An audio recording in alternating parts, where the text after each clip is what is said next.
আমাদের দেশে ব্যাংক অথবা বিভিন্ন এনজিও থেকে মুনাফা ভিত্তিক লোন নিয়ে বিভিন্ন ধরনের ব্যবসা পরিচালনা করেন অনেকে। সে সকল ব্যবসা যেমন দোকান, কলকারখানা, কৃষি জাতীয় ব্যবসায় উপার্জিত টাকা হালাল হবে কিনা এবং ওই ব্যবসা অথবা দোকানে চাকরি করা হালাল হবে কিনা।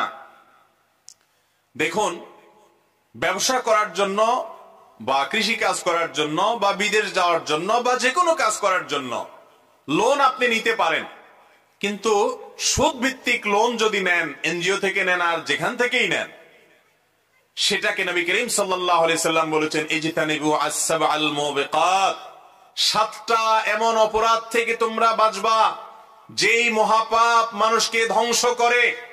7টা পাপ থেকে বাঁচবা যেটা মানুষকে ধ্বংস করে। তার মধ্যে থেকে একটা হলো এই সুদ।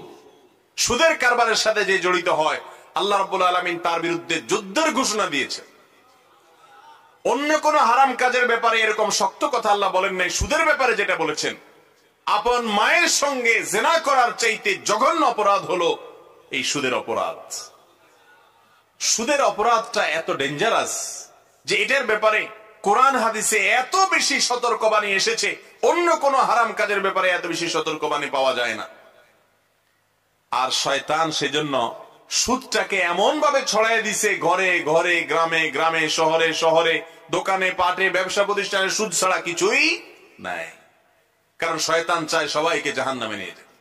সুদের বিরুদ্ধে সংগ্রাম করবো তো ইনশাআল্লাহ।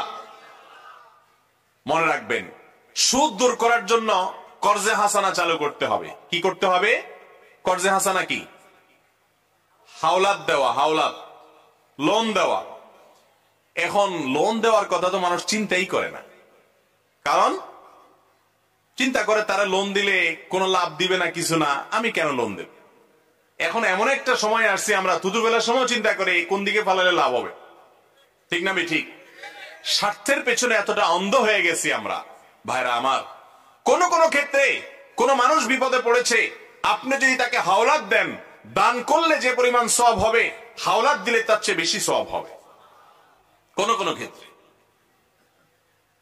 এত বড় ইবাদত কিন্তু আমাদের সমাজ থেকে হারায় গেছে। অবশ্য হারানোর আরেকটা কারণও আছে।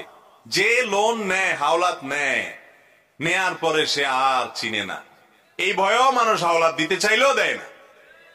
তো সেজন্য ইসলাম বন্ধকের সিস্টেম রেখেছে। কিসের সিস্টেম রেখেছে ভাই? বন্ধক।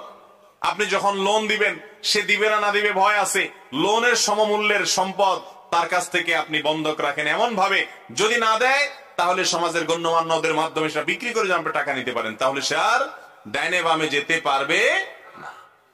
অতএব সুদে লোন, এটাকে আল্লাহ তাআলা হারাম করেছেন। সমাজে যারা সুদি লোন নিয়েছে, এদের কিছু মানুষকে দেখবেন যে হয়তো এরা দাঁড়াতে পেরেছে, বেশিরভাগ মানুষ কিন্তু আমাদের চোখের সামনেই ধ্বংস হয়ে যায়। ঠিক না ঠিক? এনজিও গুলো লোন দেয়, সুদি লোন দেয় চড়া মূল্যে, এরপরে আস্তে আস্তে ঘরের টিন খোলা ধরে। ঠিক না ঠিক? আপনার যে পুঁজি আছে, অল্প পুঁজি, কোন পুঁজি নাই, শরীর দিয়ে পরিশ্রম করে কাজ শুরু করেন, অল্প করে ছোট্ট করে ব্যবসা শুরু করেন, এরপর আস্তে আস্তে সামনে বাড়ান, কয়েক কেজি আম বেচতে বসেন, ওখান থেকে সামান্য প্রফিট হবে, সেটা দিয়ে আবার শুরু করেন, এভাবে আস্তে আস্তে উদ্যোক্তা হন। কিন্তু সুদের উপরে লোন নিয়ে যদি আপনি শুরু করেন, ওই প্রেসার সামলাইতে সামলাইতে আপনি দাঁড়াতে পারবেন। আর যদি দাঁড়াইতে পারেনও, আপনার এই ব্যবসা আপনার দুনিয়া এবং আখিরাত এই সবগুলোর সমস্ত কল্যাণ এবং বরকত ধ্বংস করবেন আল্লাহ তাআলা। কারণ সুদকে আল্লাহ তাআলা হারাম করেছেন, হারামে আরাম থাকতে পারে না। এই জন্য সুদের বিরুদ্ধে আমরা দাঁড়াবো তো ইনশাআল্লাহ। আল্লাহ তাআলা আমাদেরকে বুঝার তৌফিক দান।